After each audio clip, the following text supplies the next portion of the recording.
It's a cold, cold world. A cold one. It's a cold, cold world. Yeah. It's a cold, cold world. A cold one. It's a cold, cold world. Yeah. I've been looking to the stars like I'm a national. Hey, look, man, you can hear that on the mic, man. I know. Oh, he was like, What man. up, family? What up, family? How you doing? Eric started messing again already this morning. What up, family? How you doing? You know how I got started. What up, what up, what up? What up, what up, what up, what up, what up? Hello, family. How y'all doing, man? If y'all don't know, my name is Dennis, and we got the lovely co-host over here. Joey. We got Joey. Then we got Mr. Zen Master over there. What's up? If y'all didn't know, What's up? What's your name? Eric. If you in DC, it's Eric. If in DC, it's Eric. Man, we got. Man, hey. I don't know. What do we say? Eric. Eric. There we go. Yeah, man, y'all. I'm telling y'all, we got a very exciting show tonight, man. We got a special guest that's came in. He was so special, right? I want to be a surprise. We didn't even put him on we didn't put him. We didn't advertise him on the on Instagram. Sure but yeah, but he's that exciting, man. But before we get to that, man, you know what's up, fam? You know we just chilling in the living room, another family reunion. We're gonna start off right here with the lovely co-host, Miss Joy. How was your week? Talk to the family. My week was good. Busy as hell, but okay. Yeah. Well, you been jumping out of planes again and stuff? no. Okay. I don't plan on jumping out of plane until November-ish. I'm gonna do it twice. So where do you go to jump out of them? Is it somewhere around here? I went to Virginia, DC skydive the first time I did it. Okay. I'm going to a different location. I think it's called like Orange something. Okay. It's still in Virginia, but I like the angle that they do it. Okay. Someone else is holding the camera opposed to you holding the camera. Okay. So they could actually see you doing the somersaults and the backflips in the air. Like it didn't catch that when I did it the first time. Wait, you do stunts and stuff? Whoa. You don't just jump and be like, look. No. you be doing Once the parachute comes out, right? it's like floating on cloud nine. You can do anything. And then your cords. And then you coordinate the thing. Your cords depends on how fast you come back down to the ground or how slow you come back down. And if you do it sideways, you're doing backflips in the air. Oh my God. Whoa. So I don't know. it's scary, but I don't it's know good. about that. I stayed at my cliff. You gotta be on your. Yeah, so I'm just gonna do that, and then I want to jump out of plane in Dubai, Okay. and then I'm done. Awesome. That's awesome. What's up, that's co-host? beautiful. What's up, Eric? What's up, man? What's a good word, man? Another family reunion, man. Good to see you, bro. Good to Yes, see you, sir. man. Good to be back every Thursday. Good to see you, It's a man. beautiful So how day you every doing, bro? How Thursday. you I'm doing? pretty good. How was your week, good. brother? I'm trying to. It was busy, but it was good. Okay. It was good. I can't complain. Okay. It's nice to be back here. Yeah, man. What's up, April? Hey, What's up, April? How you doing? Yeah, so it was good. Okay. I'm a summer person, so like it's warm, so I shouldn't complain. Every time, There like, you go. I love the nice warm weather. Hey, there you go. I love that myself, brother. I'm good. I'm doing good. Okay. Thanks, April. We were just Said talking she about love the my red hair. You say you love my Just glasses. Oh, April said you love my glasses. Yes. Okay, I got some Bippy Losos on. That is such a curious thing to do. Yes. What's up, SHTV? Bmore fam. What's up, fam? You know we love you, man. Yeah, man. Yeah, I'm gonna talk about my Bippy Losos a little bit. I got Bippy Losos on. If anybody want a nice pair of Bippy Losos, nice, they are some nice glasses, very comfortable. Y'all go to Theo the Boss on his Instagram, Yeah. TheoBoss.com which is his web page. You can go and get you a pair, so you can be fresh like me. You know what I mean? But anyway, man, what I want to talk about a little bit before we get started, though, man. Look, man, I had a thing. Somebody made a comment online when I said something about love. People don't like love, man. I love love. People don't like that word love because they came down on me a little bit. They don't. Wait, about They don't what? like But what I'm gonna tell you, when I said when I was poor and when I was rich, either way, I found out money was the most important thing. But first, then they saying without no money you can't eat. But it's cool though. But I think they misunderstood what I'm saying. I'm just gonna clarify that just a little bit. You have to let people. No, it's good. It's good conversation. Just conversation. It is conversation. I mean, I'm thinking get a bit out of shape, but I want to clarify that for a second though. All I was saying was, money is in everything. Love is more important than money, and people are more important than money. You know what I'm saying? And you know, people will look at a material object and put it over a person. But you can have all the material things in the world. If you have nobody to share it with, it's just it's just empty stuff. And that's all I was saying to that, man. And that's all. I'm not. If y'all got anything else to say about that, that's cool. But yeah, love is the foundation. It is. I agree. What you think about that, Eric? Yeah, I love love too. I love it. Yeah. And I think, I mean, a lot of times we, talk about stuff, and it. People take it like in the strictest possible way, like and explain like say that. for me, explain that. What you mean by that? my Zen leaning, like it's the middle way. So what I mean, like if you got all love and you're starving, yeah, obviously, whatever. So it doesn't, what I mean, like usually when you say something, there's a middle way in it. It's not absolute. It's not like if you got love, then everything. Of course, you need food and you need money and you need whatever. So a lot of times, even with the Zen thing, something you might tell a story. There's a little nuance to it. It's not completely absolute. Like there's things around it. So, what I mean, I think it's interesting. So when people say stuff, like most people understand that you mean, when you say love is, I think that love, like I don't understand it. I think the best people come from love. Yeah, like you could be poor. Like I know families that grew up in the same household that's been poor. They don't have money, but they grew up with their brothers and sisters. Yes. And as long as you have that foundation of your family, your loved ones, I think that overweighs the poorness. Like you'll be okay. Yeah, like you work together. I agree. You learn things from that. Yeah, and monetary success is important. It's good to have, but also, they blow everything out of proportion. I mean, man, everybody love money, everybody gets triggered. But it's not, you know what I'm saying? Like, but I just wanted to bring that up. Man. No, it was good. I mean, it was good. It was a good because it tripped me out, man. I was like, you're missing the whole point. Yeah. You know what I mean? You're missing the whole point. You know what I mean? And some people like to miss the whole point. Sometimes I do. True. Exactly. I do on purpose. Man, sometimes I like to just to stir some stuff. You do it all the time. Don't agree with it. That is true too. Don't agree with it. Yeah, sometimes it's fun to miss the point, and just kind of disturb. But again, it's kind of what we kind of do here with different points of view. Yeah. Like say our opinion. We kind of started with that. So it's good to have different opinions. Yeah, I agree, bro. I agree. Listen to it. Listen to different viewpoints.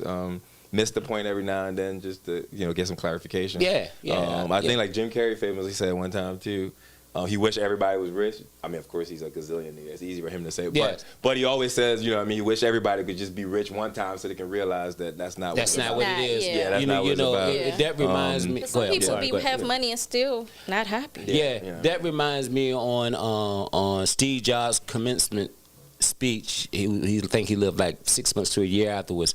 He was doing a commencement speech for a college. Right. He was dying. He knew it was it, and he said he would give back all the money in the world, just to have another year. Right.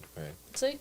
So anyway, I'm done with that, man. I'm done with that. I mean, I want to get to this. That is the love machine. Yeah. That's the love machine. This is the love machine. But anyway, what's that? D Zizzle. C Dizzle. C Dizzle said what? What up, family? C Dizzle. What up, family? You know we love you. What's up? Look, I got a question though. We got a very exciting show, but before we get into the same show, we got to get the brother up here. He's a deep brother, man. I'm telling you, I'm so glad to meet him. But I got a question for my co-host over here. I am ready. Let me ask you a question. Sorry. Are you not? I got ahead of myself. Okay, I'm excited. Okay. I know you're so excited about this. Exactly. I know you're we want to get. She's excited about this. We want to get to the guest. So, but I'm gonna ask it anyway. Co-host. Yes. You know I'm gonna ask you this, right? Go ahead. Are you ready? Yes. Oh, you ready? I'm always ready. I'm gonna see. I'm gonna go over there. Hey. What's up? Hey. What's up? Hey. What's up? Mr. Zen Master. What's up? Are you ready? I'm ready. Are you ready? I'm always ready. Oh, I'm ready. Wait. Always ready. I'm always ready. Wait. Here we go. Look, what I want y'all to do, I want you to take time. I want you to close your eyes, open your ears. I want you relax. I want you to breathe in and breathe out. We got the extraordinary, the mighty Zen Master Eric. Wait, that wasn't very zen. That wasn't very zen of me. That wasn't very zen of me. But I think you made me do it. You made me do it. You need to lower your heart rate, like I said. You made me comes do in it. all forms. Exactly, that's true too, right? You made me do it. Okay. Actually, okay, so yeah, I'll tell this story. That's Go gonna. ahead, I'm ready. I'm ready. Go ahead. Actually, and it touches on the love thing. Okay, go ahead. And it touches on, Yeah. you could be Zen and still be a little whatever. Yes. But so the story's about this monk who wanted to meditate all by himself, and so he left the monastery, he left the monastery, got in a boat, went on a lake, in the middle of the lake, all by himself to meditate. So after like 4 or 5 hours, he's all by himself, nobody disturbing him, eyes closed, doing the Zen thing. He felt this boat like hit his boat in the middle of nowhere. So his eyes stayed closed. He was like, man, he felt the anger kind of bubbling up. Like, man, I'm in the middle of nowhere, and somebody like out of nowhere gonna hit me. Like, I'm enjoying myself, and so he was getting ready to give it to that person. And be like, scream at him, be like, what the hell? I'm in the middle of nowhere. Like, out of all places, you're gonna come over here and mess with my boat and mess with my Zen. So he opened his eyes and realized nobody was in the boat. Like, it was just, the boat that was tied. It was somebody probably didn't tie it up right, so it was just floating in the middle of nowhere, and it hit him. And so he kind of felt a little weird because he was like, man, I can't even get mad. There's nobody to scream at, whatever. And he also realized, he was like, man, also, I was in my little meditative state. I was chilling and whatever. And where does anger come from? Anger come from. And just in that moment, you realize, or to say the more of the story, is just that we all got anger. Just we're talking about, we got love, we got anger, we got sadness, we got Zen, all of it inside of us. And we can control what emotions we put out. And if we sort of see the world as empty boats, it's like when somebody do something to you, right in that moment you can choose what kind of emotions to put out. Also, if you see that person as an empty boat or things around as an empty boat, then there's nothing to kind of get mad at and yell at. It's like a waste of time to get mad. You control your stuff, you control your anger, you control what emotions you attract, what emotions you want to give off, and so it's just kind of like a good lesson. Every time somebody pisses you off, just think about the empty boat story. And you're like, you don't care about that person. It's about you. What you're doing. True. Control your emotions. And, no point in yelling at an empty boat. That's true. And as we go through the world, that's kind of just like a good story to kind of remember. Yeah, man. I love it. And man. every now and then, so when I said, but yeah, we all got the anger. We're going to have the anger. We're going to have the Like, nobody's perfect. You're going to have all that stuff. That's what it is to be human. Yes. Work in progress. Yep. We just got to, exactly, work in progress. And we just got to kind of take that pause. Or whatever we got to do to like kind of be like, all right, what do I want to express right now? Do I want to be mad, or do I want to express some joy? I like how you tie this all in together. Yeah, and then that's what we were talking about. A love. We want to express some love. You know what I mean? That's what it's about. That's what it's about. That reminds me. Don't yell at an empty boat. Don't yell at an empty boat. Yell at an empty boat. But that reminds me of a book, The 4 Agreements, man. What you just said, and the 4 agreements. One of the agreements: don't take nothing personal. Yeah. Right. You know what I'm saying? And that's if somebody's doing something, if something was happening, especially somebody do something to you, it's not that they're doing it to you; it's the way they feel inside. Right. You know what I mean? So don't take nothing personal, because only you can control you. Yeah. So man, that's excellent, man. I love you. Amen. Yep. There we go. Knocked it out of the park again. Hey, but one thing, you had me baffled us a little bit, but you keep it there for long this time. Right, you saw it coming. You saw it exactly. I want the guest to come on. I'm ready to jump to the guest right now. Yeah, but what we're gonna do right now, What we're gonna do now, we're going to we're gonna play a flyer. We're gonna play "Give Me the Loot" trailer. Right. Right. So y'all gonna run that "Give Me the Loot" trailer real quick. Give me the loot. Give me the loot. Give me the loot. Give me the loot. So yeah, there we go. How you doing? This is Naeem Freeman with Iron Crown Productions, and I'm here live with Bmore Podcast, one of the greatest shows on earth. Make sure y'all check us out on Tubi, Gaslight, Black Therapy, Dad Gang, new movies coming, Amnesia. Be on the lookout. Yo, what's going on? This your boy Awesome, director of Give Me the Loot. I'm here on the set of the Bmore Podcast. Make sure you check it out every Thursday, 7 p.m., man. This is the place to be, Bmore Podcast. Check it out, you heard? What up, family? What up, family? What up? I know that trailer aside. I know we showed it last, we showed it again. But the reason we showing that trailer again, because June the 2nd, they're having their premiere at La Familia Soundstage in Baltimore, and they got tickets for sale. If you want to walk the red carpet and you want to be seen, look, go to Eventbrite and purchase a ticket. I don't think they got any more VIPs, but come out, you can meet the cast. You can go out there and chill and have a good time. It's gonna be a good time. The premiere is June the 2nd. But no further ado, we got the man of the hour, Too Sweet to Be Sour. Oh, the bars! I got the bars. Forgive me. I'm sorry. I got a little ahead of myself. Well, look, we got the brother's very exciting, man. The brother is an entrepreneur. He does poetry. He teaches entrepreneur class. He's a motivation speaker, and he with a lot of I don't like calling people celebrities because I think we are celebrities because you need to celebrate yourself. The brother's so awesome. I'm gonna let him introduce himself. Go ahead, my brother.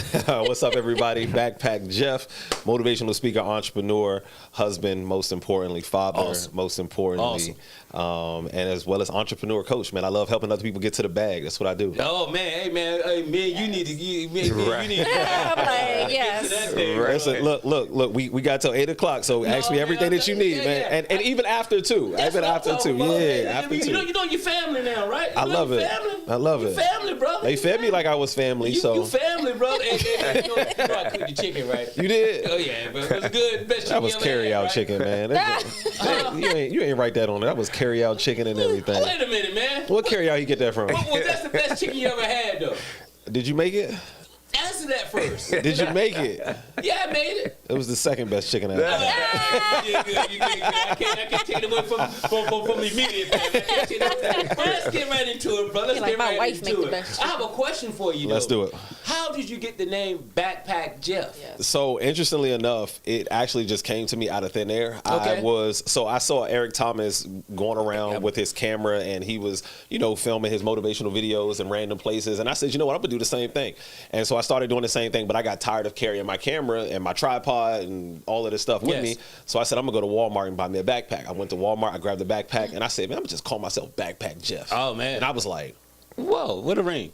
It's got a little ring to it. And then I had to put, being the poet, I had to put meaning behind it. So anytime I'm on stage and I'm performing, I'm always nervous. So I carry pictures of things that matter to me. So like my wife, my son, my daughter, my mom, my dad, my brother, sister, grandmother. And so anytime I'm on stage, it's not just me, it's me and everybody else in my bag who has my back. Man, I love that, man. I love it, brother. I love it. I love it. I love it, man. So anybody y'all good? Okay. So, let's get to entrepreneur first. We're gonna start with entrepreneur first. Okay. So, is there a particular, if you do some entrepreneur training, is there a particular business that you really focus on, or because I know if you know business, you can go to any business at all. Is a particular business that you want to train, or is any business at all? Mostly the business that I train in entrepreneurship is going to be speakers and creatives. So anybody who wants to get into the speaking industry, multi-billion-dollar, almost trillion-dollar industry, yes, it is. I can teach them how to get into it and how to make money from it. Anybody who's a creative, that's an artist, that is a poet, rapper, whatever it might be, I can teach you how to actually make money from it. And then in terms of what I do on a corporate level as well as the educational level, that's where I get into more of the professional development stuff. Okay. Yeah. Do you have a favorite group size, like a favorite group size? Do you like large groups, little groups? So when I'm speaking, I love large groups. When I'm training, I like small groups. And the reason why I like large groups anytime I'm speaking is because of the aesthetic, the energy, the energy of it.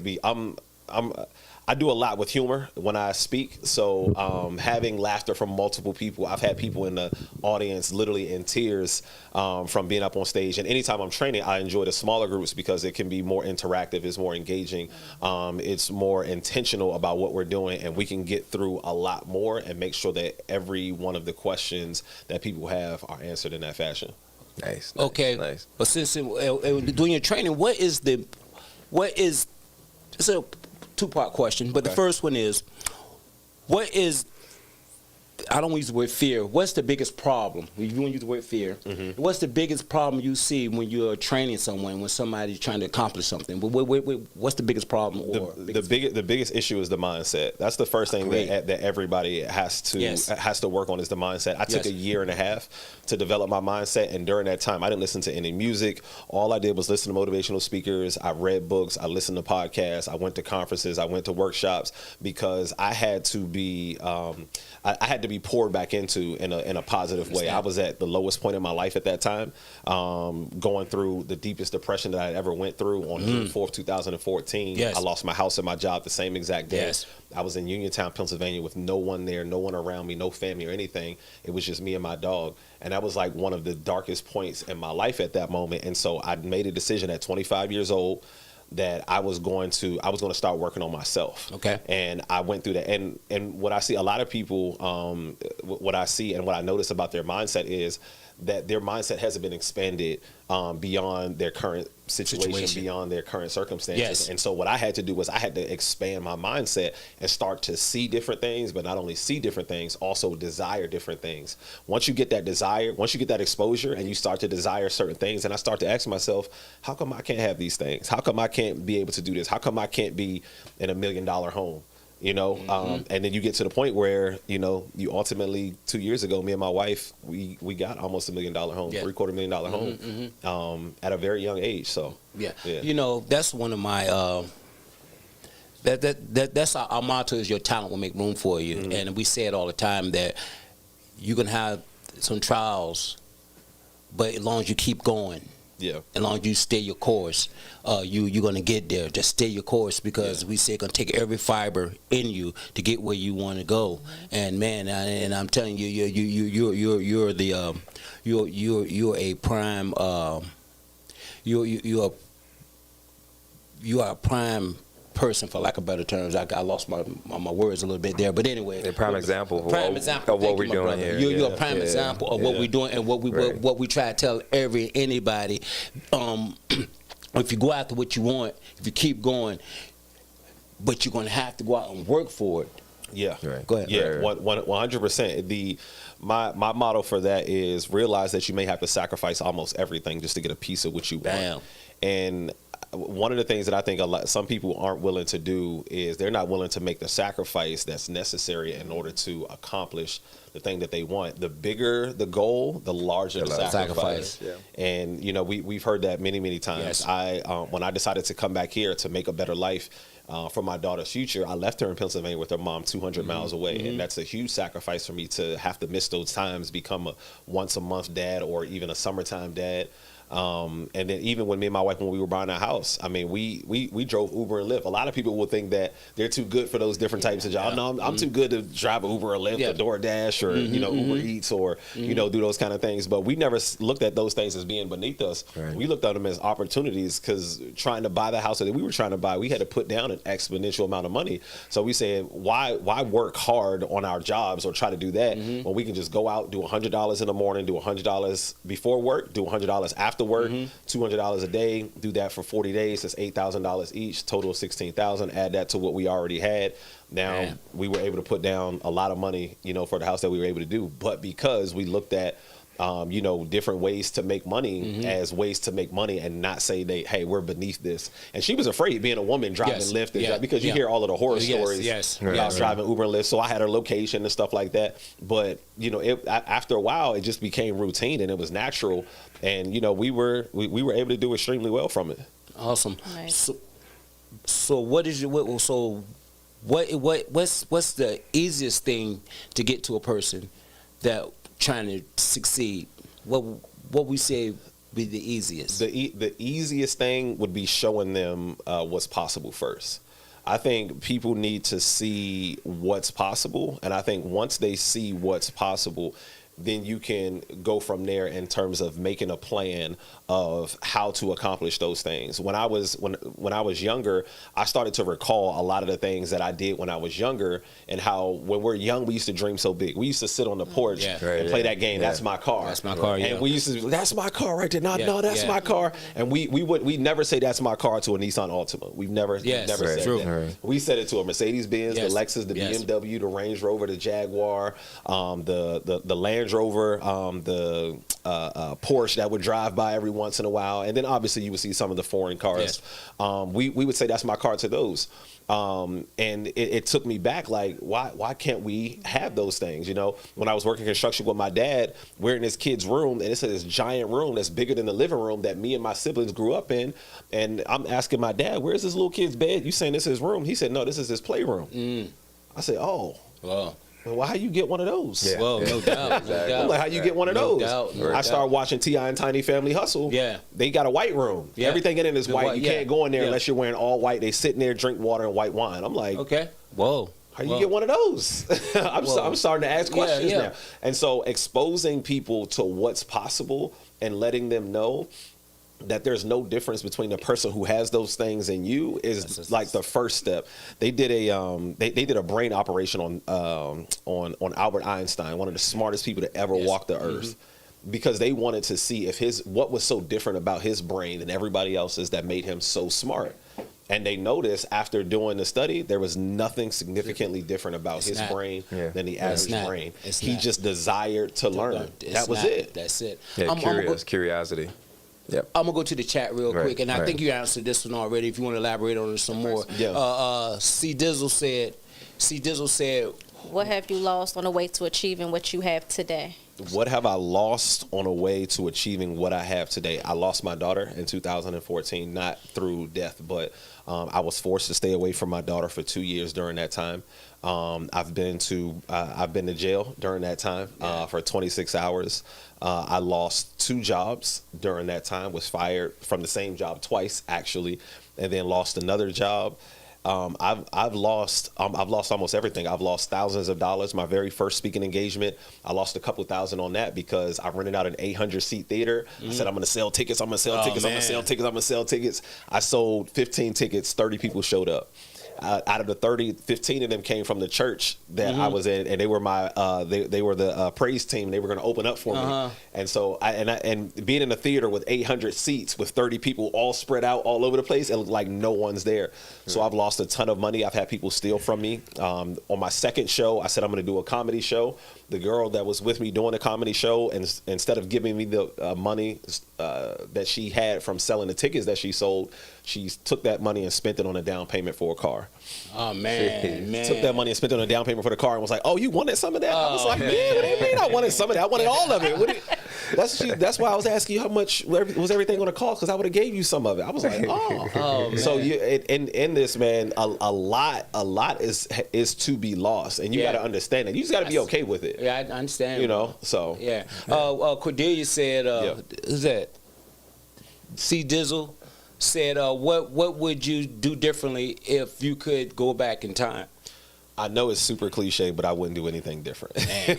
It's super cliche, but I absolutely wouldn't do anything different because, truthfully, I get paid off of all of the trials and tribulations that I went through now. You know what I mean? Like, the stories that I have to tell, I only have those stories to tell because I lived through those things. I've been homeless, sleeping in my car, and in the wintertime, and I have to wake up every hour and let my heat blast for 10 minutes. Yeah.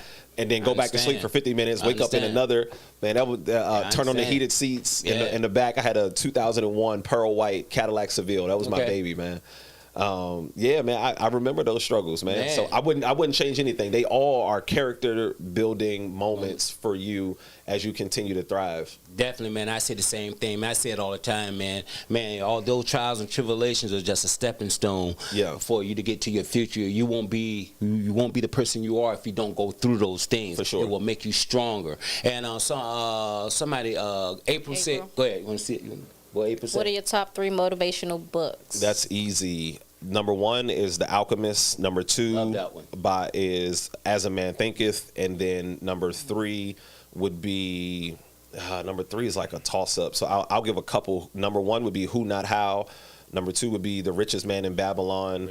That's good. And How to Win Friends and Influence People. I got that one. I haven't seen it. Have you heard of the book, The 4 Agreements? The 4 Agreements, yes. That's an excellent book, man. If you haven't read it, that's an excellent one there. Yeah. C Dizzle said, what would you say to the most difficult part of being a motivational speaker? The most difficult part about being a motivational speaker is actually constructing an hour speech. A lot of people think that it's super easy to get up there and speak, but if you've ever been in front of a crowd of people, an hour is an eternity if you don't have anything to talk about. Yeah. Right. I've watched people, and people tell me all the time, I'm a motivational speaker. Okay.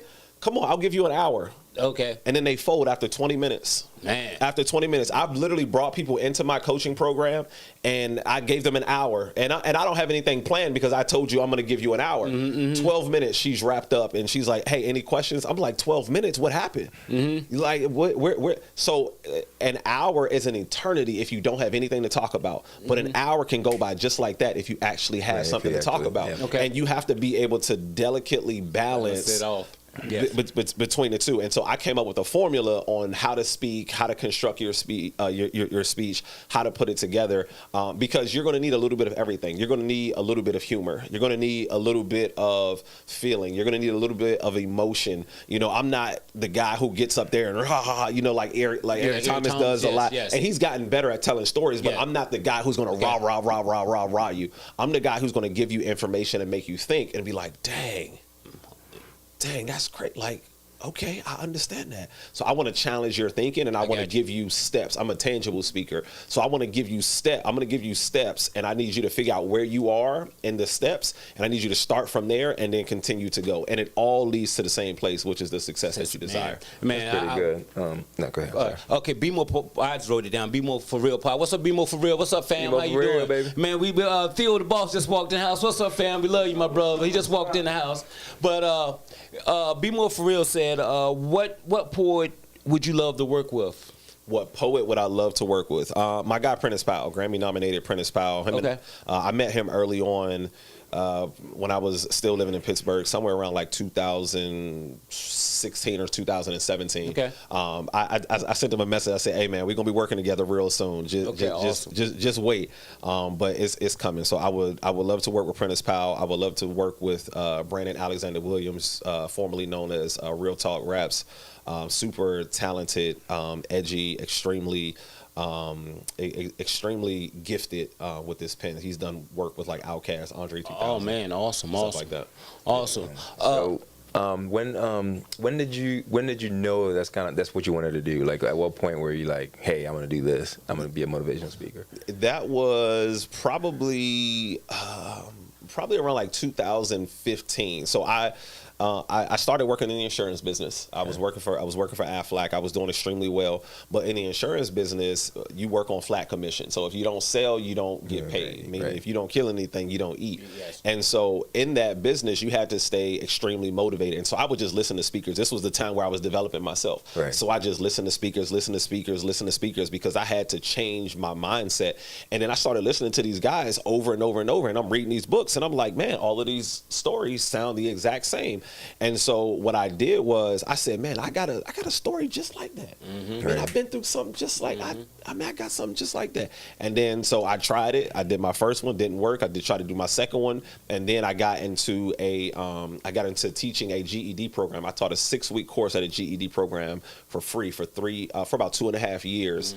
And when I did that, I honed my skills of learning how to talk, learning how to communicate, learning how to storytell, learning how to get results for people, learning how to push them past their perceived limitations. And then from there, I started to grow.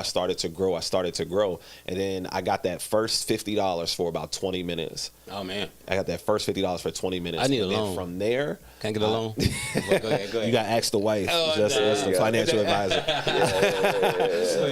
But I started to, I got that first $50, and then from there it started to grow because I'm listening to these guys. Eric Thomas saying he's charging $50,000 an hour. Yeah. Right now he's charging $200,000 an hour, and I'm like, man, I've never made that much money in my life. And when I got that $50 in 20 minutes, and I was just like, man, this is crazy. So. And I still didn't even value myself as much as I should have valued myself until there was a woman I spoke at Penn State after she paid me, of course. She said, Jeff, this isn't what you offered and did for us isn't congruent with the invoice you just sent me. She said, you need to raise your price about $3,000. Yeah. Man, I love it. I was like, say no more. Man, That's say no more. You don't got to tell me twice. That's pretty good. I see you work. You've been working with a lot of famous people. Yeah. So my question to you, what speaker? I hear Eric Thomas, but what speaker inspired you to start? And Eric Thomas inspired me. Eric Thomas and Les Brown inspired me to start. Man, I love Les Brown, man. Those are the ones that inspired me to start. But the speakers that I got, so I took a little bit of everybody: Eric Thomas, Les Brown, Tony Robbins, Zig Ziglar, like Jim Rohn, Gary Vee, Bob Proctor, all of those different guys, Inky Johnson, Trent Shelton. Yeah. I took a little bit of every one of them and made it and created myself. I got you. And one of the things so Trent Shelton does spoken word too, but I think my spoken word is a little bit different. I thought you were going to say a little bit better, but go ahead. Go ahead. I mean, it's definitely better too, but it's a little bit different because it hits in a unique way, and it forces you to think. Because what I want to do is my poetry is designed to force you to have conversations in public that you would usually only have in private. And that's what my poetry is. It's all thought provoking to make you say, man, we got to have a conversation. Right. I can literally take my poetry and create a whole 1 hour speech off of every poem that I've ever written. Oh man. And I've got like 25 of them in my head. Oh man, I know you're gonna give us a little bit later in a minute. Exactly. We're gonna do so. My question was, what motivates you to keep going? Is your family? Is it being scared to lose it all again? So my biggest motivation is my why, and I would say my why is my mom. I want to comfortably retire my mom. My mom can retire now, but I don't want my mom to have to think about work and her retirement. And so for me, that's a little bit of an issue. My dad, I want to retire my dad. My dad has worked his whole entire life getting paid under the table, and he doesn't have any retirement. Yes. Coming from this area, right now he's got an amputated right leg, and so he doesn't have any retirement. Me and my brother, we are his retirement. So that's my motivation. And then also being able to provide better access and resources to my kids so that they don't have to have that same struggle that I had growing up. And then lastly, man, I like nice stuff, yo. Yeah, no doubt. I just like, you know what I'm saying? I just I gotta be. I'm bougie. I just gotta be. I gotta be successful. I ain't mad at you, but they ain't bougie. You know what I'm saying? That's it, man. I ain't mad at you. I like nice stuff, man. I wanted a big house because I like family. Yeah. I like to entertain. I want to be able, like, we just did a prom send off at my house for my little cousin. Yes. And before we could never do anything like that. You know what I mean? So to be able to do that is extremely nice, to be able to have family reunions at the house. Those family reunions that you saw on Medea. Right. Yeah. Everybody's in the backyard. They got this big giant backyard and Big Mama's over there and she's cooking and stuff like that. Man, like that's the stuff that I love, man. And so I was like, man, we need a place to be able to do this stuff. So that's my motivation right there. Okay, just on the same line of Ambria Young. Yeah. She said, do you coach? Yes, 100%. I definitely coach. I have a entrepreneur group. It's called the Winner Circle. Okay. The idea or the mantra behind the Winner Circle is winners write history, losers become a part of the story. I say that because I want everyone to write their own history and not allow someone to write them into their story, because I guarantee no one is going to write the ending to your life the way that you would want it to be written. And whatever writing your story doesn't have to look like you're an entrepreneur, you're your own boss. It could just be you're living life under your own terms. And so that's what I want to teach people. That's what I teach people to do is I teach people to live life under their own terms, make a heck of a lot of money doing it so that you don't have to stress, so that you don't have to worry, because I learned through listening to these different speakers, if you're in the backyard playing catch with your child, but in the back of your mind you're thinking about a credit card bill that you got to pay, you're there physically but you're not there mentally. I want to be mentally present with all of my children in every single moment that I have with them. So people can join the Winner Circle at backpackjeff.com. It's $87 a month, and we meet 12 times a month. So we do every Tuesday night and then every Sunday night, and then you get 4 free one-on-ones with me every single month for the first month, and then after that it's once a month after that. Awesome, man. We gotta get these. You had something? What's your preparation like for speaking? Like, what's your, I won't say secret, but like what's your, I'll give you my secret. Like right before, what do you do? I'll give you my secret. So what I do is I create metaphors. So I'll give you the very Cliff Notes version of a metaphor that I have. Right. My first thing that I do when I'm creating a speech is I call it think small, SMAL though, not 2 L's, SMAL. Right. Story, message, action, leading statement. So you got to have some sort of story. there has to be some sort of message in the story. There has to be some sort of action that you're asking people to take, a call to action, and then it has to be a leading statement that leads you into the next story. So if you think about going on an airplane, right, the first thing that you do when you want to travel is you choose a destination. Same way in life, you gotta know where you're going. When you get into an airplane, you know exactly where you're going, exactly how you're going to get there. Same way in life. The first thing that you do when you go into the airport is you got to check your bags, correct? Same thing that you got to do in life. You got to do a mental check, and you got to do a self-awareness check on yourself, because if you don't do a mental check or a self-awareness check on yourself, chances are you're not going to get there. Here's the caveat though. When you go into check your bags have to weigh how much? Certain amount. If it's overweight, what do you got to do? Pay more. You got to pay more. Same way, if you carry more baggage in life, what happens? You pay more. You're depressed. You got mental. You're mentally depressed. You're carrying stress. All of those different things. After you check your bags, you go through TSA. That's equivalent in TSA. You got to take all of your stuff off, right? Yes. Same way in life. Life is going to strip you down to almost nothing before you can get to the other side. Once you go through, if you don't know where your airline is, you're going to have to go to the information board. Same way in life. You're going to need some sort of information that's going to help guide you in a direction to get where you're trying to go. Love it. Once you do that, you're going to find that you're going to have to choose your airline in terms of where you're going to fly out of. Raise your standards. I don't fly Spirit anymore. I'm flying Delta. I'm flying United. I'm flying American Airlines. What do you fly in your life? Meaning, what's the standard for your life? Most people have Spirit Airlines and JetBlue standards for their life, and that's why they live Spirit Airlines and JetBlue lives. I'm not trying to live that life. I'm trying to live a Delta Airlines life, right? From there, then you have to decide whether and once you get on the flight, you got to figure out what class you're going to sit in. Are you going to sit in first class? Are you going to sit in business? Are you going to sit in coach? There's nothing wrong with sitting in coach. It's only a problem when you sit in coach and you don't desire first class or you don't desire business class. Yeah. So you got to figure out what your standard is. And then the second to last thing would be in an airplane, you can't pour car fuel into an airplane. You got to pour jet fuel in it. So you got to figure out what's fueling you to get you to this destination, because if you pour the wrong stuff in, if you're fueled by the wrong stuff, money, greed, all of those different kind of things, you're not going to get there. It's not going to be a smooth ride for you. Most likely you won't even take off. And then finally, if you go to an airport, there's always a secret society that most people don't even know about. And that's the United Lounge. That's the Delta Sky Lounge. A lot of people, I've walked past those lounges all my life and I've never known about it. What type of people are in those lounges? People who have those cards. If you want to get and rub elbows with people who are successful, you got to be able to get into those lounges. So you got to find a society of people who are on the same trajectory as you. Man, I love it, man. That was so good. Thank you. I appreciate it. That's why they pay me the big bucks.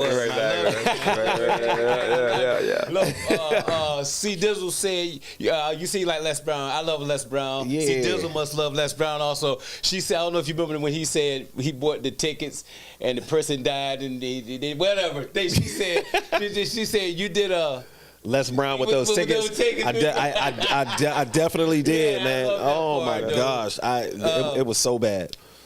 C Dizzle also said, are you a life coach as well? Yes. And what is a life coach? Yeah, so I am a life coach as well, and life coaching was explained to me very good. I was trying to figure out the difference between a therapist and a life coach, and someone educated me and said that a therapist works on your past, a life coach works on your future. Okay. And so that's what I do. I'm very future oriented. I'm very goal driven. Gotcha. And so what I do is I help people to create the life. The first thing that you got to do, again, you got to create the life. Once we create the life that you want, we can reverse engineer and work backwards from there to figure out what the first step is, but keeping the goal in sight at all times. That's exactly what I do. And there's a step-by-step procedure.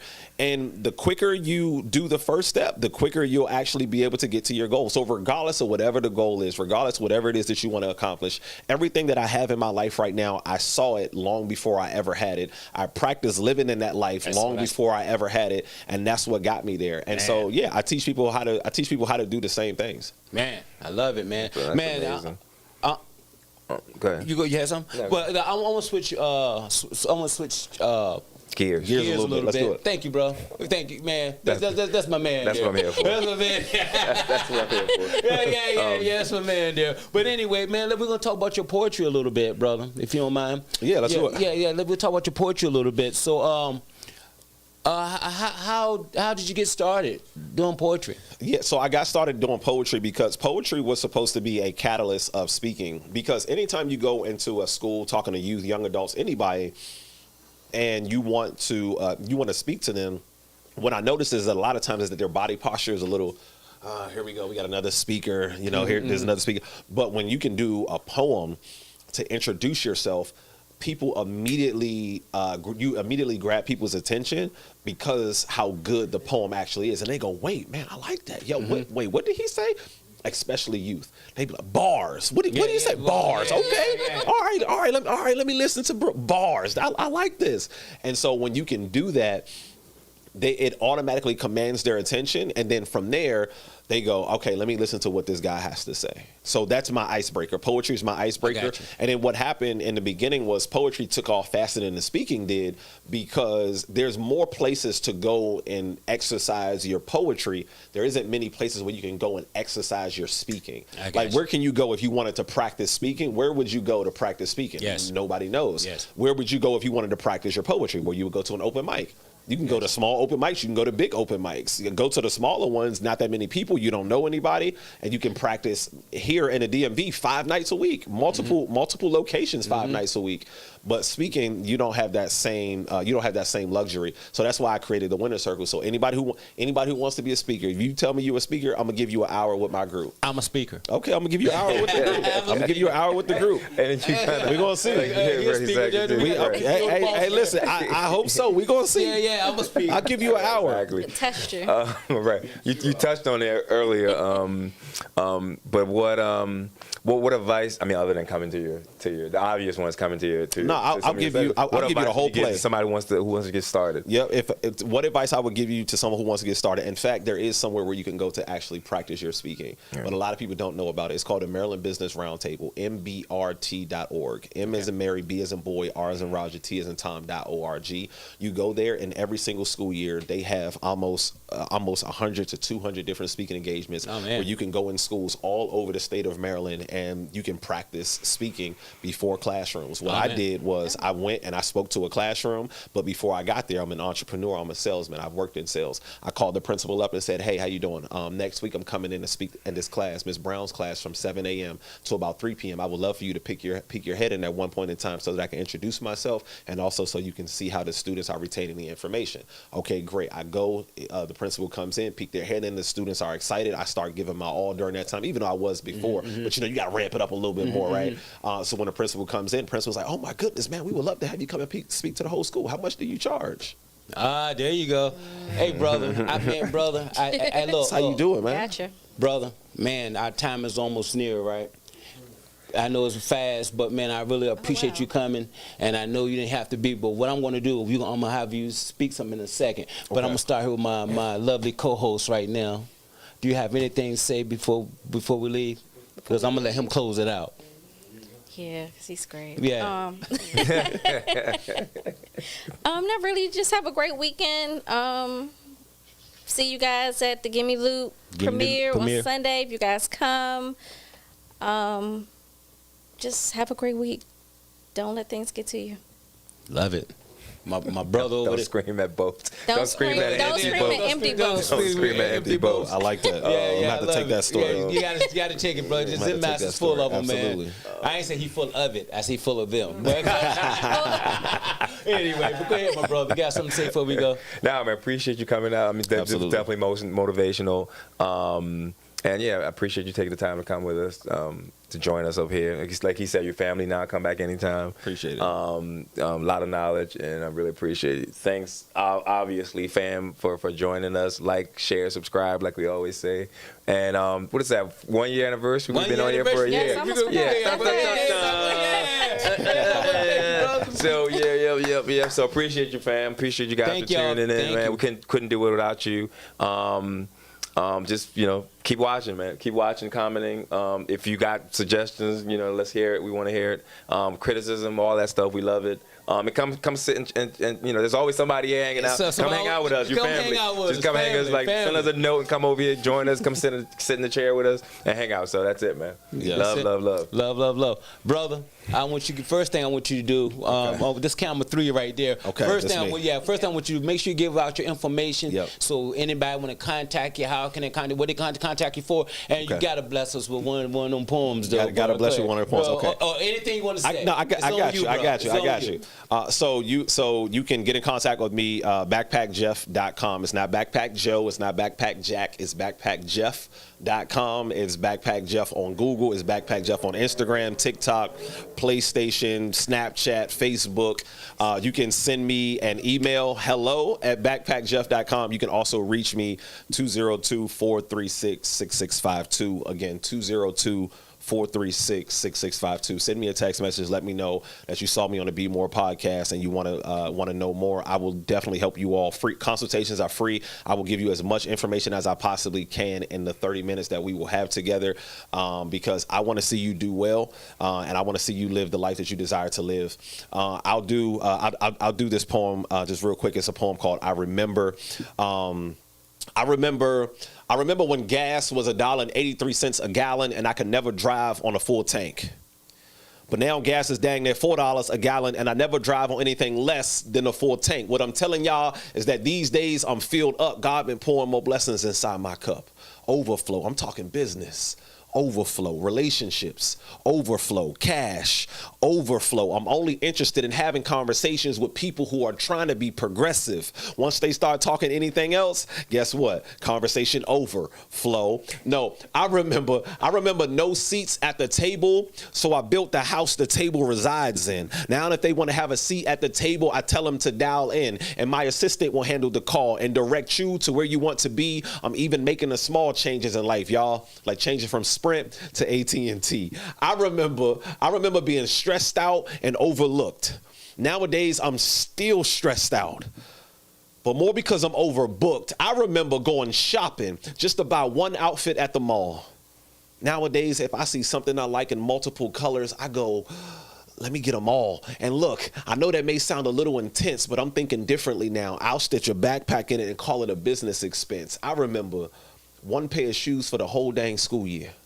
Now my shoe closet's doing laps around the shoe plug, got people asking if I'm him. I tell them, no, I can connect you though. You know I love doing this. This is my outlet. I remember in college being happy just to make $300 a week. Nowadays, if I do less than $300 a day, y'all, that joint's got me weak, especially when I know I charge more than $3,000 an hour. And this poem ain't no flex. I'm just sharing some things in my life that's working out. No more trading time for money. Nowadays, I spend more money to buy back my time. Oh, how times have changed. Like when mama asked me to borrow a lot of money and I said, how much you need? She said $600. I said, mama, that's change. Because we moving in a space where we ain't got to stress over money no more. And we ain't got to knock. We got people that'll open the door, and I'm going to hold it for your grandkids, and I'm going to give them a tour, because I remember them days when I would have to call in and pay my bills 35 days late, and they would ask me why, and I didn't know what to say. Nowadays, things are going so good, Zen Master, even my child support's on auto pay.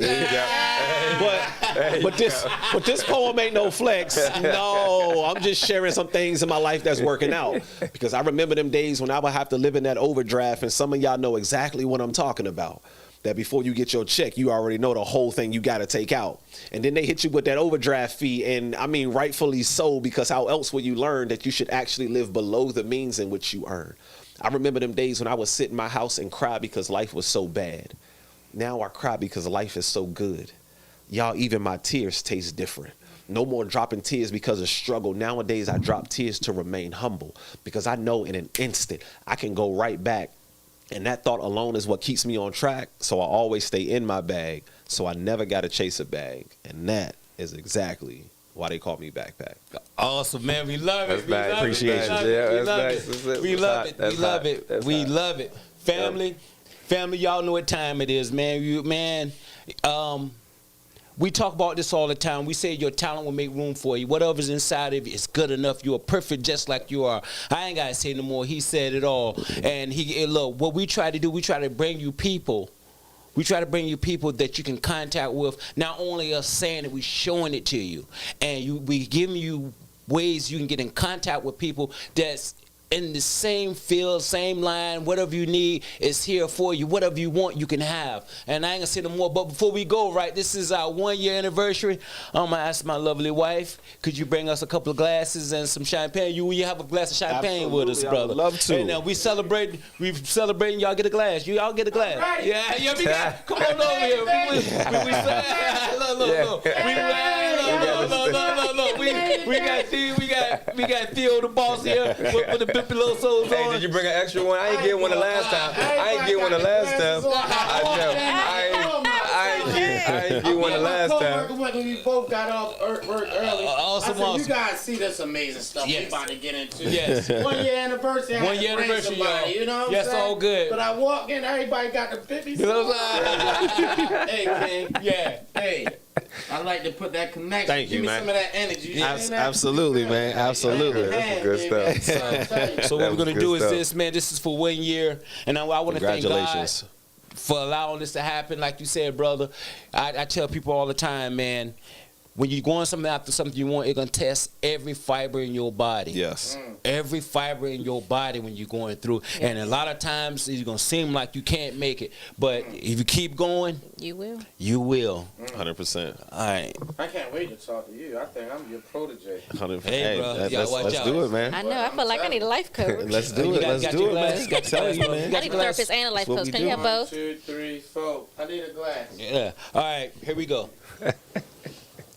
Popping bubbly. Here we go. Let's do it. Whoop, whoop. 1 year. 1 year. You're supposed to say that first. 1 year. 1 year. Okay. Well, we got to cheers. Yeah, we're going to do Cheers. one. I got a good toast for y'all. All right. I'm short. My feet don't touch the ground. Let me make sure my feet touch the ground. It didn't. Can I say something? I'm here for the detox today. Detox, you got to call it detox Kool-Aid. Detox Kool-Aid or Detox Kool-Aid. That's what you need to call it. And I don't know What you want to call it? The detox what? The detox Kool-Aid. There you go. There you go. Let me I tell you know. I something. should have brought some. Yep. The only thing that make me upset about that is like I'm so confused on it. Because it tastes like juice. Yeah, so which one you want me to do? You want me to poop to death, or you want me to just... Let's do this Okay. first. The best detox I ever had. Then we're gonna Let's do it. Man, wait, who wants to see? I got you something. got us? Real quick. Repeat after me. I'm never above you. Never Never above above you. I'm never under you. I'm never under you. I'm always with you. I'm always with Never you. hit the bottom, because we ain't at the bottom. I see you where? At the top. top. And that's a wrap. That's a wrap. That's a wrap. Podcast, I made it. That's a wrap.